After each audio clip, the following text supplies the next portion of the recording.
Aku dengan Dini ni pernah buat sesuatu ke, ada tak pengalaman peribadi ada jumpa kawan-kawan macam tu? Baru tahun lepas aku takkan bagi tahu nama dia sebab kita masih lagi dalam laluan bekerja yang sama. Dalam surau, diorang nak solat Jumaat waktu tu. And then dalam tu ada ramai gila kenalan yang sangat-sangat famous dalam tu. Agak malu. Bayangkan dia masuk dalam surau dengan seluar pendek. Dia cakap macam ni, korang semua nak tahu tak? Aku kan pernah main dengan si Dini. Lepas dia yang tengah ambil uduk tersangkut uduk tu. Yes. Asal ni nak sebut. Lepas tu kan dia siap kata dah berapa kali dah aku dengan dia masa dia duduk KL.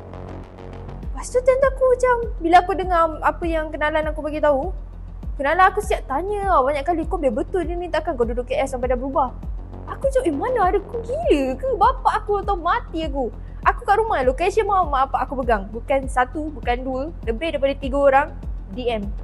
Assalamualaikum Dini, nak tanya betul ke Dini dengan sekian ada buat macam ni?